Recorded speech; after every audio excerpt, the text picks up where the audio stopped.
So, a week after playing catch up, we're going to go back down the allotment today. I think the priority today is making piles of rubbish, like the plastic, the metal, and just organising it. So picking up a garden shed for Jed, just so he can get some young birds down there. So we'll see how that one goes. But this is what I've been doing this week. I've made myself a little gate, just so keep the dog off the garden.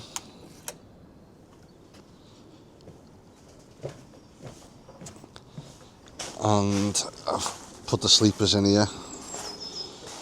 I boarded the bottom of that end just to stop the cats, and then we've also painted the shed, fitted the louvers, and on the louvers we've also, at the back of the doors, made a mesh panel so they can stop any rodents from getting in.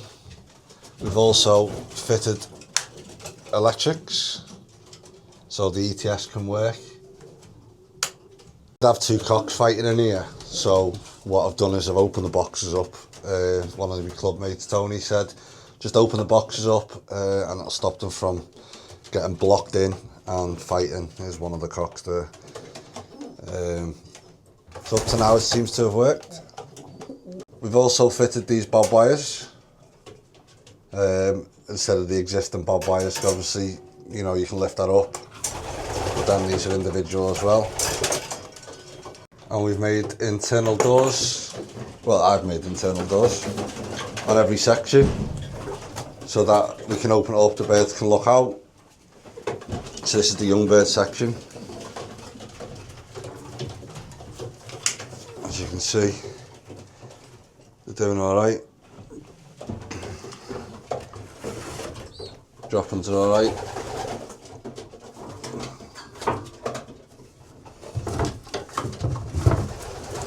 A couple in here that I've only just weaned. There's a little blue there and a red there. They've only been out once for a bath, and some of them have stopped squeaking now. You know, they're going through the moat. I am leaving these young birds on natural, no darkness system. And for me, that's just because I want them more as yearlings than I do to compete with young birds, to be fair. So these are the ones that we'll be racing. The ETS is on them, all set up. Still having a problem with them going back up to the owners now and again, the old owners, but I'll skip in now to the first training toss. Well, it's Monday morning. The weather is a little bit shocking. It's been raining and it's windy, but it's died down. So in that gap of the weather, I think I'm going to take these 2 mile up the road. Just the first little toss. Obviously the broken pigeons and stuff, so I don't want to jump them straight into like Beeston or Whitchurch, but I'll treat them like young birds and take them a couple of miles up the road and see how they get on. Does anyone else's shed end up a mess? Constantly pulling things in and out of it and stuff, and it always ends up a mess for me. I do need to sort that. That's another job on today's to-do list. Got my 2 baskets out. I'm going to basket them up now and see how we get on.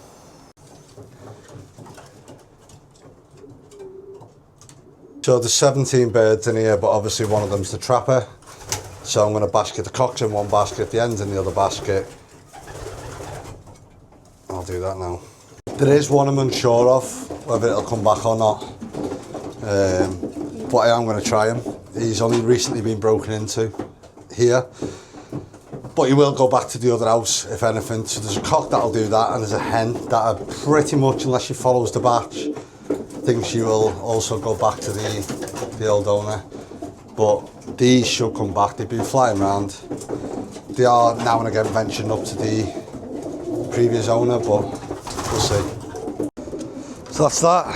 Quickly basketed up. Let's get them in the car. Let's get them down the road.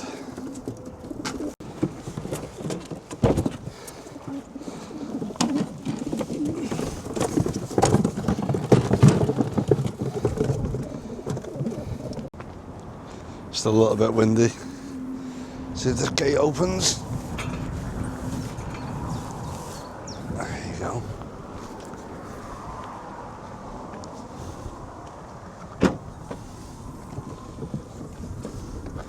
There's the boys.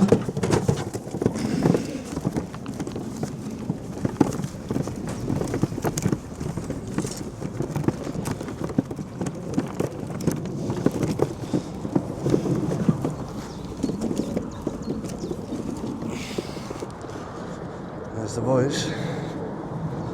We'll get the girls out.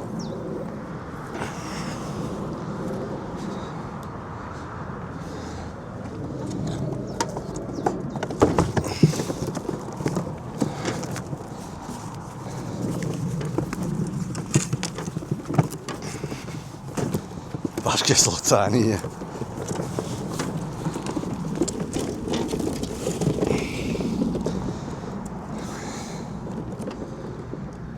And we'll just leave them for a few minutes. There's a tree there, but where I used to let them go over there, it's just too many caravans now. So there's a road there, but we are uphill, so it should be alright. But let them chill, let them get the bearings. Say they're not far from home, so I walk down this field a little bit. It's a bit muddy here actually. I walk down this field a little bit. Home is sort of in that direction, sort of there.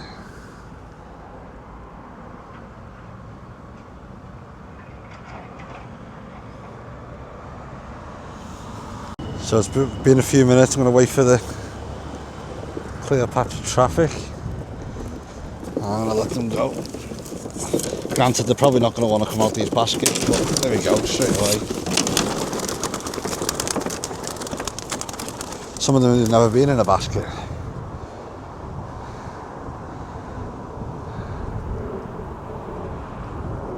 I don't know how long they're going to take to clear.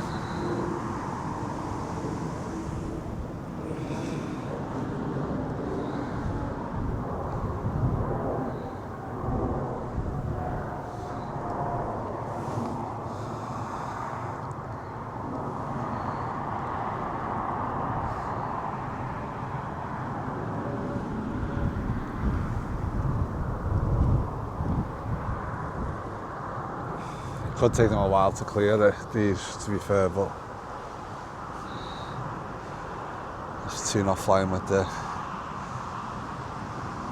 rest.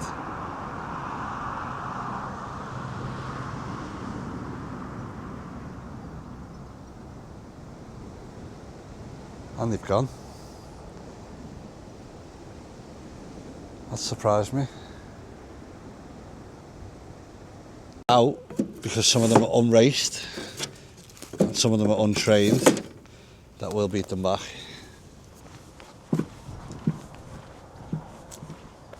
I can actually see the two that went with the group. You might not be able to see them on camera, they're coming back round. Pretty sure that you can see where we are from home, and it's quite a clear day, so there's no excuse realistically for them to not make it home. They are two of them are just coming back over to see what's what.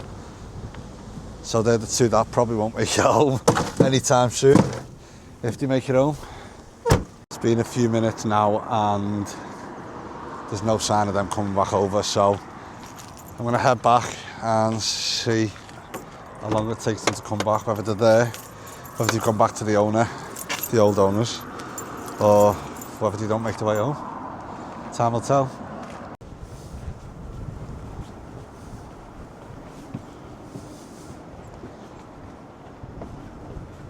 Now there's only 3 back here, which is not a good sign. 3 of the first ones that we broke out, 2 off Josh, 1 off Jed. They're the only ones back. Come on. So it looks like all the rest of them have worked their way up to the old owners first, which is what we need to stop. It's another 3 arrived, maybe 4. Oh no, there's ferals now. Come on! These are the ones from Harry's, I think. Definitely look like they're from Harry's.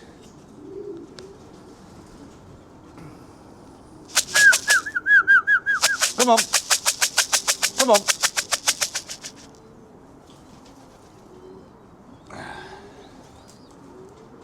Maybe the camera in my hand's spooking them, actually. Come on! Spooking them. I don't know if you can see it on the camera. There's a sparrowhawk right above. Not sure if you can see that. I think the baby's trying to tell me something. They're all at the wire door. I think it's time to let them out or what. That is crazy, because that pie's just come back on its own and it's only been out twice. So it's gone back up to there once, gone back up there twice, and it's the 3rd time it's out here and it's come back. It's never actually come back to me. Not the red pie, the little pie behind it. The red pie's what I just threw out to his trapper.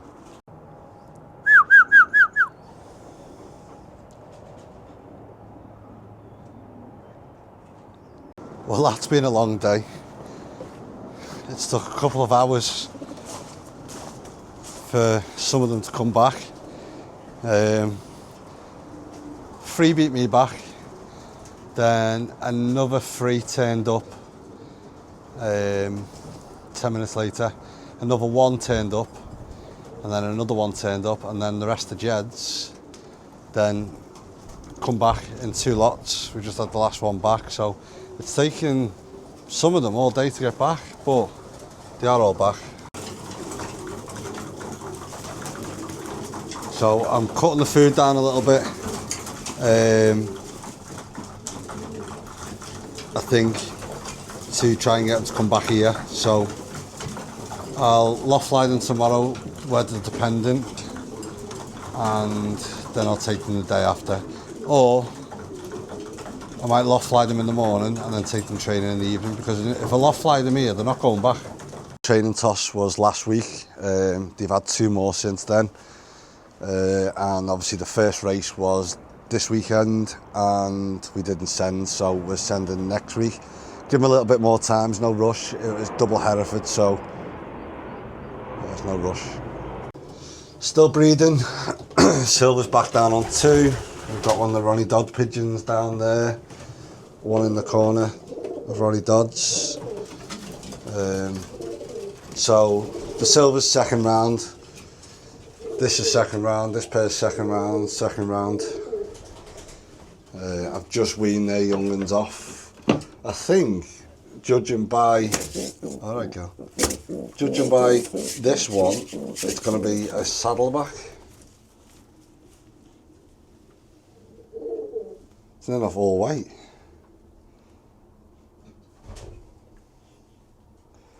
That's off this check hen and the mealy pied cock.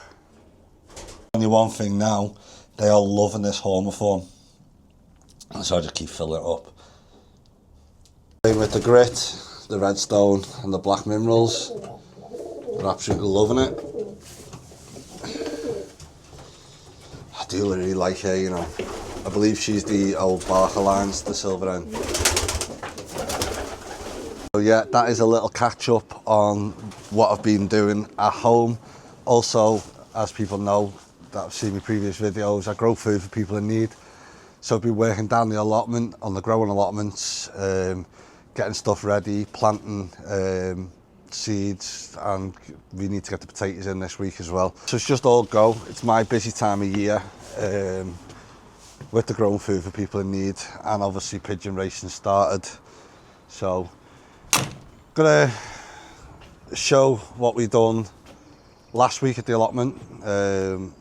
So this is what me and Josh managed to do the last time we were at the allotment, and Then after this, we will skip to today's allotment video. So another day, me and Josh are back at it. Now, not sure how much we'll get done today, but the main focus is to try and get these two sheds down and a massive clear up, because we need piles of scrap metal to try and get rid of them. We need piles of plastic to try and get rid of that. Obviously we need a bigger fire, so we've moved the fire pit over. I think Mark is getting a mini digger in, so I think once the sheds are down, the floors that are 3 foot tall in, yeah, pretty much feces, we say, being polite. I think the mini digger will have to come in, scrape that off onto a pile, put the floors on top and just burn them, and that way it'll burn all the guano. But yeah, it's the other day seen us off because what we didn't want to do is be working in a mud bath, and it was getting very slippy and slidey with the amount of rain that was coming down. But by us finishing the other day, it's allowed it to dry out a bit without going too much. So brought the hose pipe down today, bought a little boiler suit, mask, so that I can safely move bits of things that are around that's got to go in a pile, and try and get this roof off that shed and see how far we get. As you can see, there's still a lot to do. Josh has been down a little bit before me, and he's scraped all the metal out of the pile. So we'll stand on that, we'll flatten that. It's just wire. Flatten that, and I think one of the lads wants all the scrap metal, so the likes of the bird's cage will do the same with that. We'll stand on that, flatten that, put it in a pile, and then hopefully once all the scrap metal's gone and the rubbish is all in one pile, it'll look a little bit better. As you've seen by the drone footage, there's a lot of rubbish on this plot. It's not straightforward. There's a lot of glass, there's a lot of dead rodents, there's a lot of pigeon feces. I mean, there's a lot of nest bowls that could just be put in a bucket of bleach or Verconess and just left. You know, we can reuse stuff like that, but we need to start putting all the tiles in one pile, all the flags in one pile, all the bricks and that in one pile. We can reuse these fence bases. I'm all suited and booted to remove the roof of that loft. The only thing I did forget was glasses. So yeah, I'm a bit of a fool, but it's got to come down. If we wet it as much as we can, then we're not allowing the fibres to spread. So wish me luck, not for now, for 20 years time.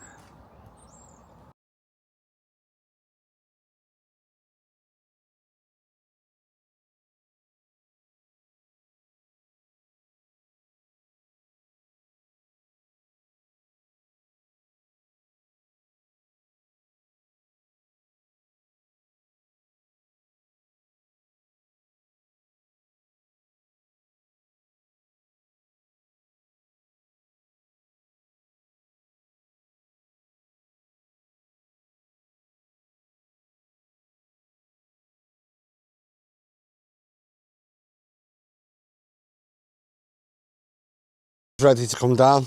I don't know why he's pulling it while he's inside it, like, but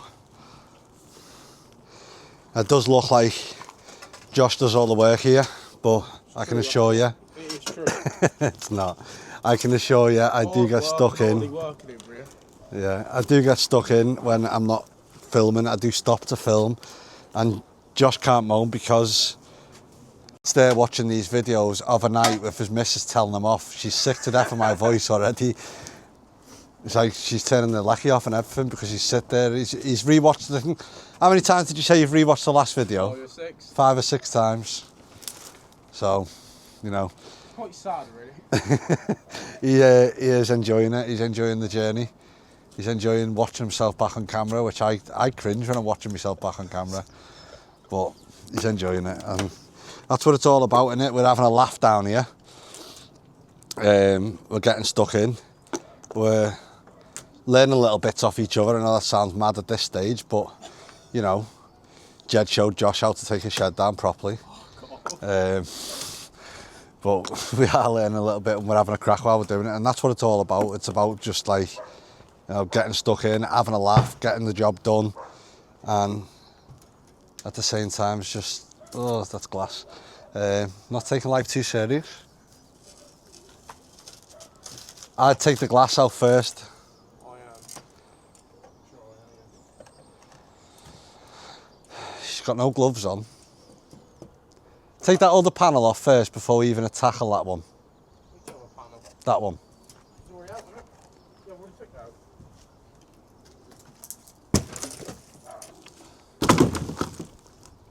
That's that's MDF, isn't it? And that's why I said take that other panel out first. It doesn't matter if the glass falls, just don't let it fall on you. No, I didn't worry about that. It's one of them type of glasses, it's anti-shattered, it's got the metal in between it.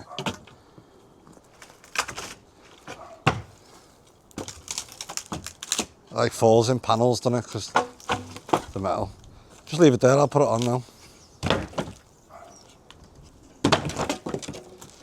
I think we're trying to get these sheds down before we actually get a fire lit, because when we get the fire lit, our eyes are streaming. The smoke is horrendous. But yeah, it's coming down. And this is where things will start taking shape, because once these sheds come down, we can start making piles of stuff. So we've got an area over here where we're going to clear after this. So at the minute we've got a metal pile, we've got the asbestos pile, we've got a glass pile. We haven't got a plastic pile yet, but over in this corner, clear this out. I did bring my hose out here, but the fitting's wrong for what the type of tap it is.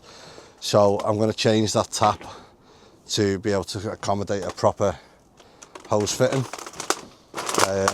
So we're going to clear this corner today, get all this down. I've brought my drill and the crowbar, get all this down, and we're going to get a scrap metal pile here of all the metal, all the grills. Some of them obviously could be reused, but we're not even going to bother. The likes of these bird cages and stuff like that should just flatten. There you go. Just flatten with a little bit of stepping on it, so we can make the pile a bit smaller. But yeah, we've got scrap metal in this shed as well, so that's going to be easy enough to throw the chairs and the scales and stuff like that, that's metal, into this corner. Have a scrap man come and take it. I think, as I say, one of the lads wants to take it off the allotment. I think I'll leave the metal sheets and that on the big loft for now, but let him take what he can, what he can salvage, what he can weigh in, earn a bit of money from it himself for taking it. It's doing us a favour. And then I've tacked the 3 fence panels off Facebook that I'm just going to be able to screw up here for now, just so obviously it looks a little bit better for the neighbours looking in, or the dog walkers walking past. It is very wobbly, that shed, in it. It is going to come down now. I reckon if Mark was here, he's about that down in a second.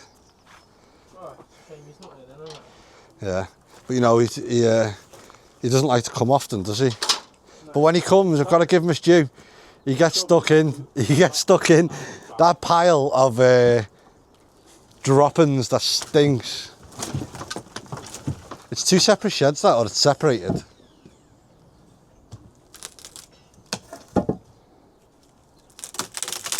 Think we need the sledgehammer, or are we alright? Put it down with it. These Cornwall lads sod it, just pull it down in it.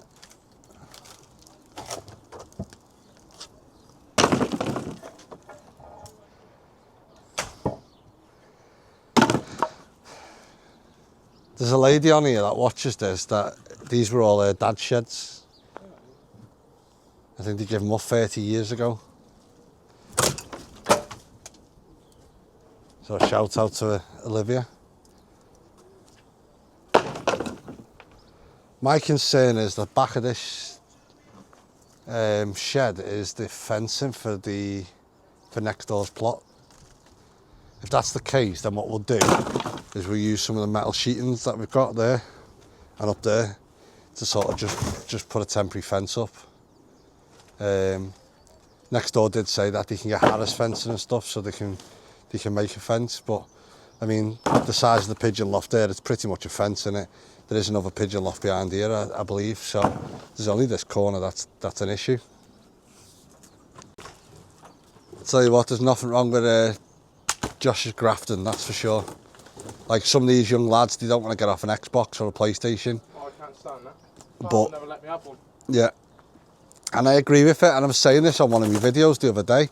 Like, you know, when you get into like pigeon sport or other hobbies and interests that involve you being outside and getting stuck in and being involved with nature and stuff like that, then you kind of sway away from all them. But you learn work ethic, you know, you learn responsibility.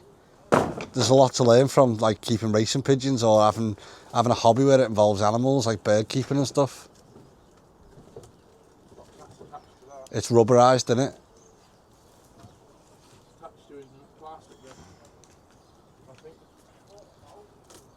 It's like, I'm not scared of a bit of hard work. I take on projects where people think, wow, I wouldn't have took that on, what you're doing. Do you know what I mean? And it's not the first project I've took on like this. This is probably one of the biggest projects I've took on, I'm not gonna lie.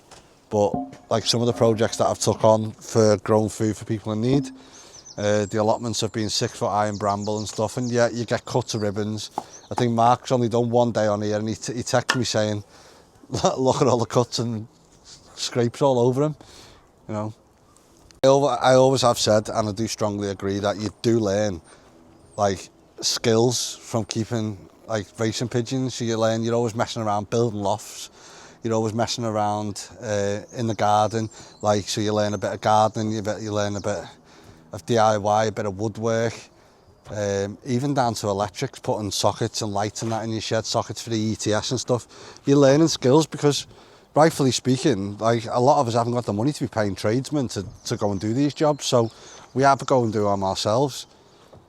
So it is a good thing. Like, and likewise, if you're retired or you're just working non-stop and you're looking for an escape from reality, you know, an escape from work and something to do, it doesn't have to be a massive workload keeping racing pigeons or even keeping pigeons as pets. Like show pigeons and stuff like that. It doesn't have to be a massive responsibility, but it can give you a little bit of escape from working 9 to 5 or, you know, being retired and twiddling your thumbs and just messing about in your garden. It can give you that sense of enjoyment. Now, if you want any questions answered, or you're just starting up and you're thinking, well, where do I go from here? You can message us on the Racing Pigeon on Facebook. You can comment, so drop us a comment on this video. Let us know that you've messaged the Facebook page and we'll do everything we can to answer you back as quickly as possible. Point you in the right direction of maybe Pigeon Pathways, the RPRA, the Scottish Homing Union, the North East Homing Union, North West Homing Union, whatever area you are, you know, we'll point you in the right direction. I'm no pro pigeon racer, but I'm here for you, do you know what I mean? So if I can point you in the right direction, help you get started up, then I'll do my very best.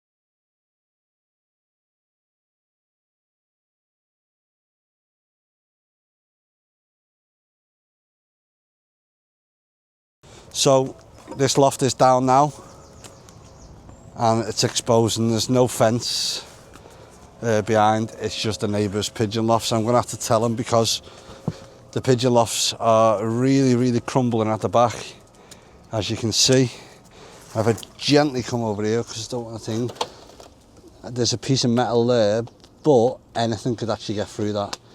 So I want to let him know. We did discover a hole on the other side as well.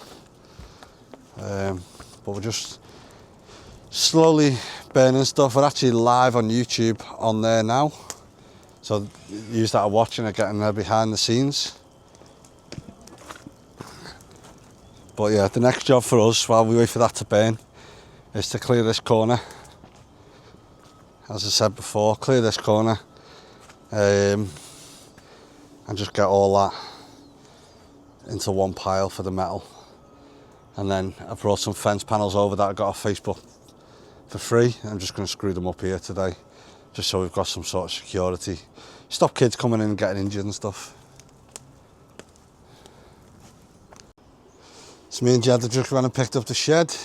No roof racks and no trailer, so it had to go in the van, dodgily, and on top of the van, but it's secure enough, so we've just got to get it in. Come around the back of the plot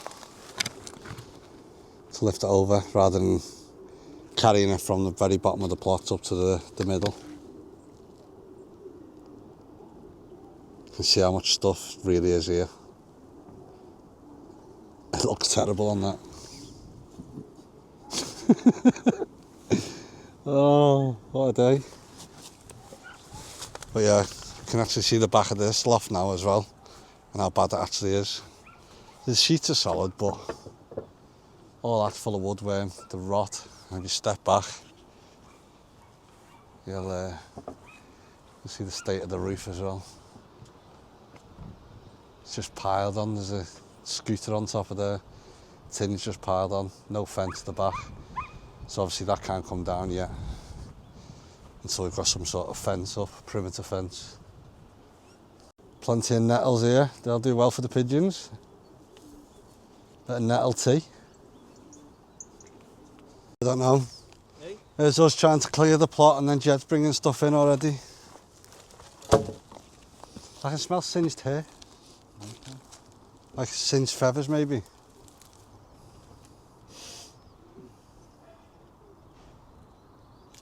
Can you smell that, yeah? Yeah. No one's shed's on fire, are they? Got about as much motivation as a widowed cock without us in. Like, can't be bothered doing anything. After a week off, it's like hard to motivate yourself. But at least we've got that shed here now. So that, obviously, we can get that one put up and concentrating on all the other rubbish around here. Just found another dead rat. Yeah, Jed's swearing. I don't think the mic will pick it up. I was just saying to him then, why don't you put this underneath where the base is going to go and then smash it with a sledgehammer to sort of level this area off, because I think Jed's shed's going to go across the front of this, so then he's got half, and then Mark's shed I think it's going to go in front of where that shed is, along that way and along there, and then obviously we've got some space there as well. Well, the lads have turned up and just like me, no one's motivated, so nothing's really going to get done today. So it's not very exciting for you guys watching this, but you know, started doing some piles. Pile of plastic there. Just going to start rooting through all this week.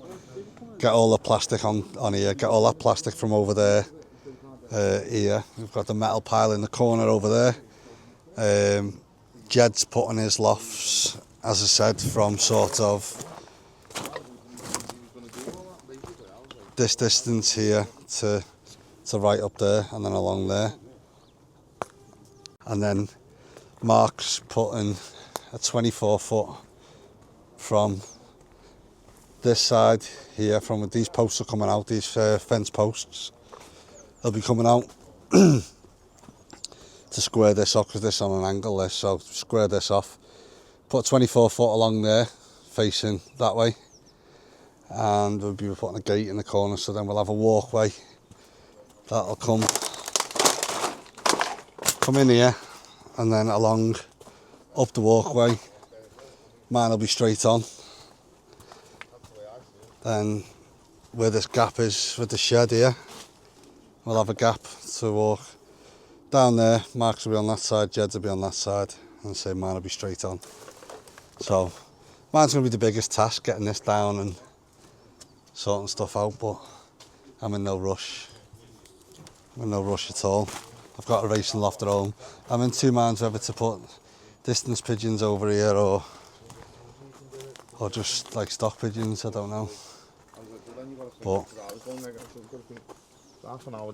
it's still a lot of work that's been done over the past couple of weeks, like a week off, but concentrating more on my pigeons now at home.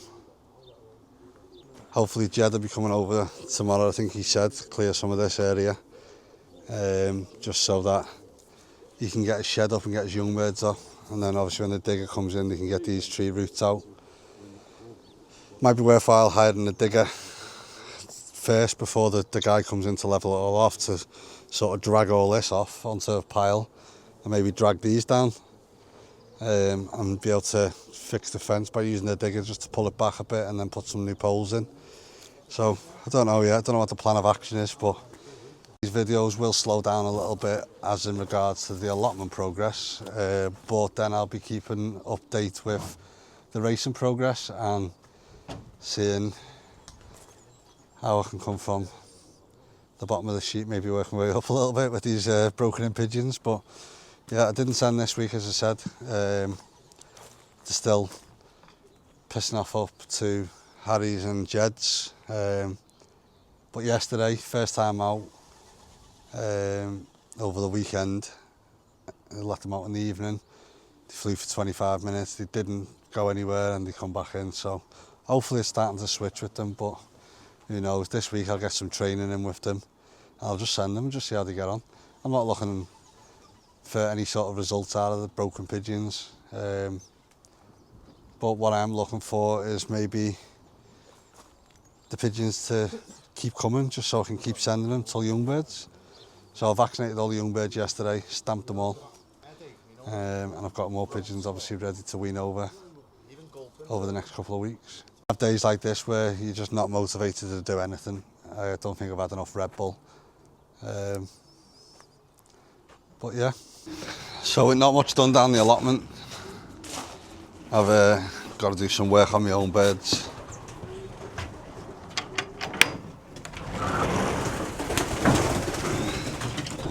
So I think I've got two young birds to ring in here, two in the other shed. So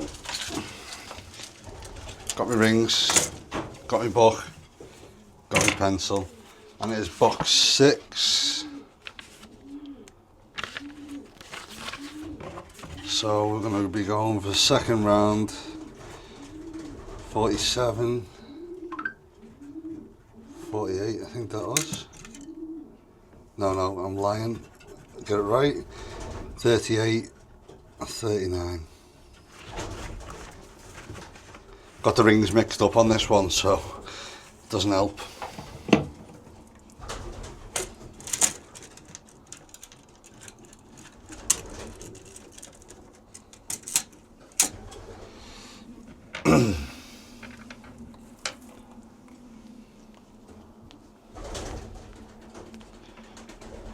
So 39.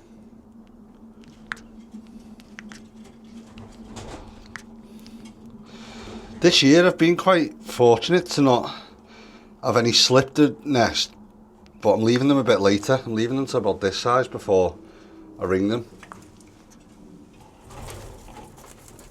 I'd rather them go on tight than loose. This will be the little saddleback I think it's going to be.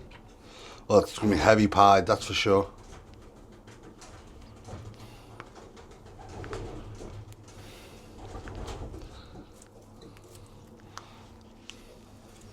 Very heavy pied.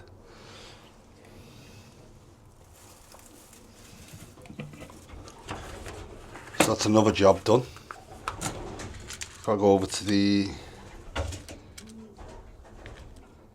other loft and bring them two in there. I should have another 2 babies just hatched out just below me, so they'll only bring in a couple of days. Everything's waiting for their second feed, and I'm two minds whether to take these training or just loft fly them. But yeah, I've got another 2 young ones to bring first. In box 1. And the other side, she's a feisty bugger. These look a bit older, whether I'm going to get the ring on them or not. Alright. Yeah, these are quite old. But they will go on. Definitely go on this bed. I don't know about the cock bird though.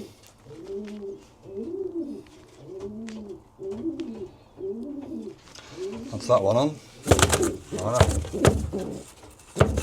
Alright. She's feisty here.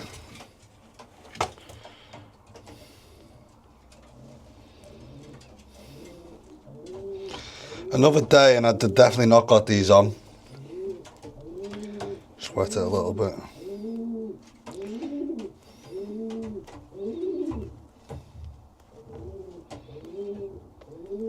Definitely left these ones a little bit too late. But they're on. Just got to be careful with the back toe. You can normally use a feather quill or the end of my pencil or something. But yeah, they're on. Everything in here is waiting for a feed as well, so I'm presuming the young birds will be the same. They did get fed this morning.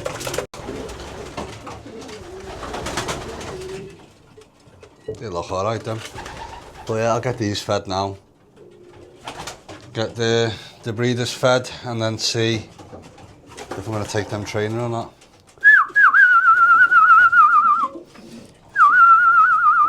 Come on then, come on.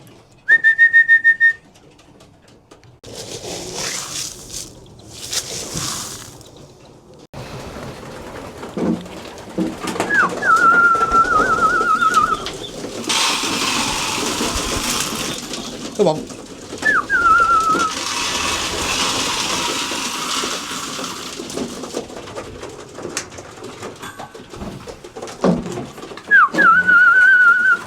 Come on. Come on then, come on. Come on then, come on.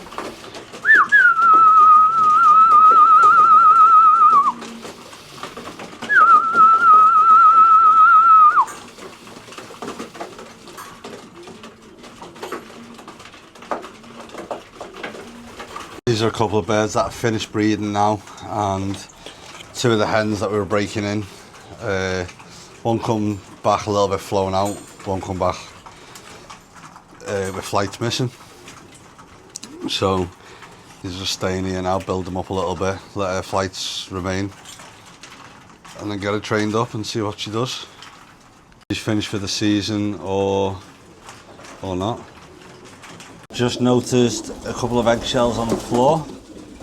So these are the first to hatch out of the Ronnie Dog pigeons. I've got another one sitting, 2 full eggs there. Just noticed that cock that was fighting, they've got two young ones as well, and one's hatched out a bit later, literally just popped off the shell a bit later. So whether they've sat the first egg on that one, I don't know. Would normally mean that.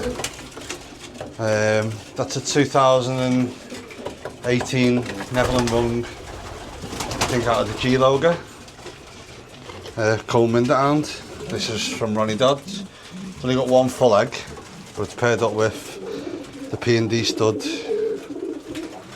Mealy Sagan.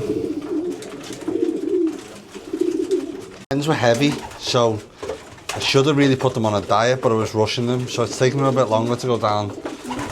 But as you can see by that Mealy chasing that check white flight, you know, they are going down, just a little bit slower. I've decided I'm just going to loft fly these, see if they stay. They stayed yesterday, didn't venture back up to Jed's, didn't venture to Harry's, so I'll loft fly them today and I'll train them tomorrow.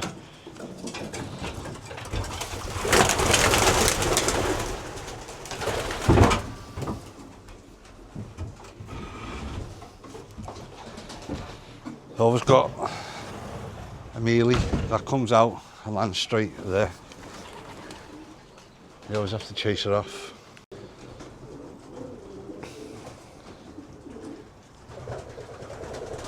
Now I've still got 1 or 2 pigeons that are not used to a trap yet, which is difficult when you're flying on ETS.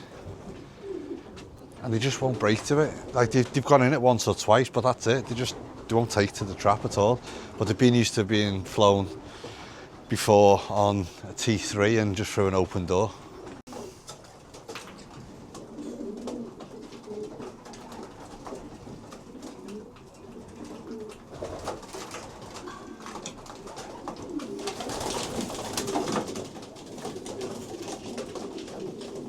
So again, they've come out, you've just seen them do a circle or so, and they've gone. So let's see how long it takes them to get back. It's frustrating. Pigeons are never straightforward, and obviously we've said before, you know, wasting your time with broken pigeons. But it is just something to keep them going till young birds, as you've just seen the young birds in the previous clip. I'm looking forward to them. But the old birds, not so much. So I'll see how they perform on Saturday, if we get any back. So we're up in the corn room, and we need Jerry Plus. So this is what I'm swapping them over to.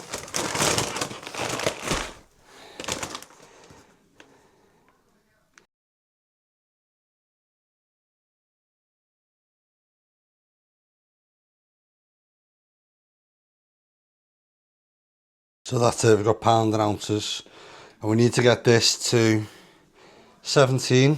There's 17 birds in there. So that's 7.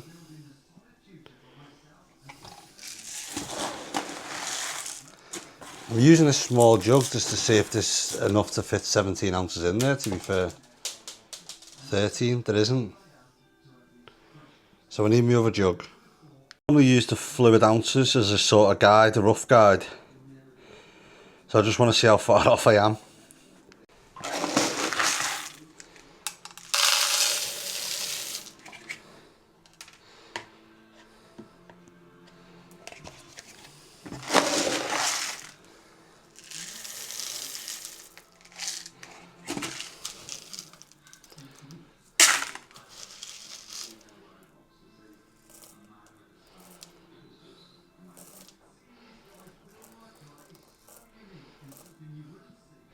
That's 16.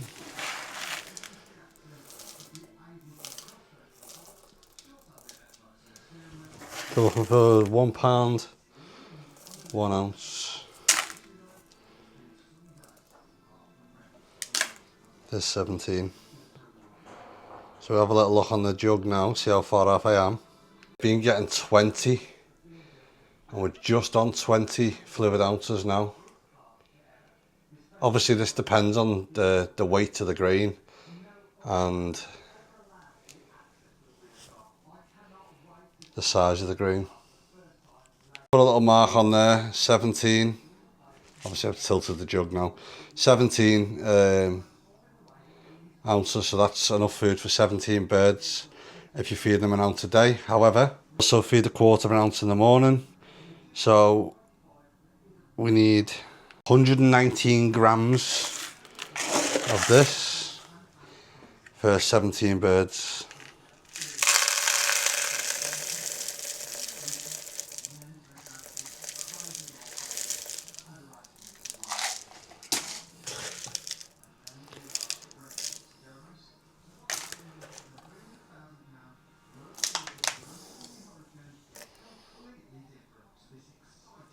Put a mark on that as well. It's just a rough guide for me to sort of like feed an ounce and a quarter a bird a day, and I can adjust it depending on obviously the weather and how they're flying. It's been 15 minutes now. Not all of them are back, but these obviously didn't go far.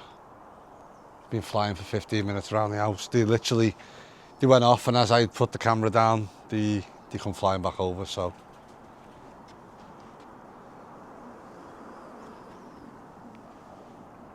There's only 12 there out of the 17, so I'll keep flagging them now until the rest make their way back.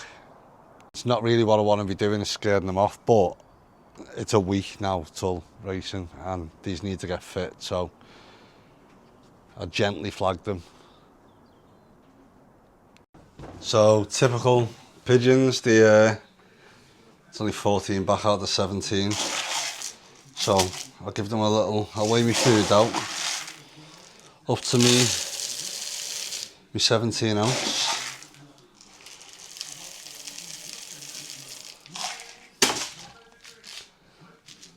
Bit more than that. There's my 17 ounce, so I'll use a little bit of that to get them in, and then I'm not using any sort of trapper mix, and the feeding's under control, and then when the others are back then they'll all get fed. I was a bit late because they knew I've just gone in, so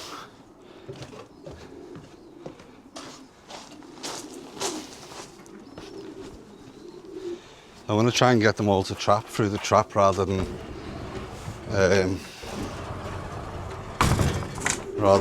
come through the door. So I'll just put that small amount in there for now.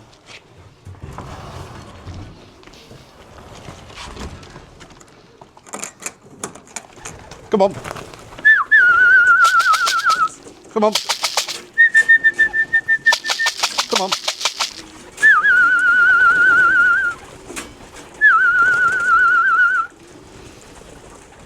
He's a bit hesitant with the trap. Very slow trapping. Come on. And the one with the green ring on, 2023 blue end, she's normally the one that doesn't go through the trap. And she's just gone through. And the 10-year-old here definitely doesn't like going through the trap, so we have to chase him up. Come on. And then guide him through the trap. Let's see if he'll go in. Come on. Once he sees them eating, he should make his way through the trap. There you go. So what we'll do is we'll wait for them others to get back, and then they can have the rest of this food. I've only put a couple of ounces in there.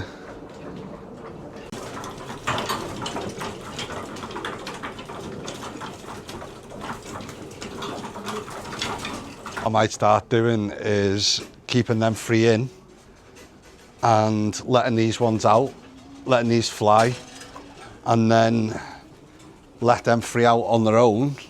So if they do go back to Jed's, they're not taking these ones up with them. So who knows, I think that might be a way to get these ones motivated at least. Checking on the babies, they're still leaving a bit of food. And the younger ones, like this little red one that we've weaned over, bagged up with corn. I have got an older hen in here. We make sure that the young birds are all topped up. So I've not had one pigeon go backwards out of how many we've got in here? 2, 4, 6, 8, 10, 12, 14, 16, 18, 22, 4, 6, 8. So 30 young ones in here, 31 young ones in here. There's one hiding up there, as always. And I've not had one go backwards yet. Not that you should have any go backwards, but I keep moving the old hen. When I finish breeding out of that hen, I keep moving the hens over. And it spreads the immunity around the young ones as well. So I've always found out that works well. When I had the Mark Evans pigeons, I found that really worked for me, weaning the young ones over with the hens, and they were feeding them, and I didn't really have young bird sickness or anything, touch wood. But yeah, they had the immunity built up of multiple hens. I'm going to end this video now. I'm not going to wait to video them 3 coming back, because they could be hours, they could be minutes, but the mother has made me a roast dinner. So I'm going to go and eat that roast dinner, and then I am going to edit this video, get it uploaded, and then tune in for our 8 o'clock podcast, The Loft Line. Bobby Rimmer, Jamie Langrish and Tom Roscoe Williams. If I pronounced your name right there, Tom, I do apologise. But they have a podcast on 8 p.m. every Sunday. and they bring new people on it and stuff like that. So tune in for that. Doing great for the sport. So yeah, I will see you all again when I've got something to actually post. Thanks for watching.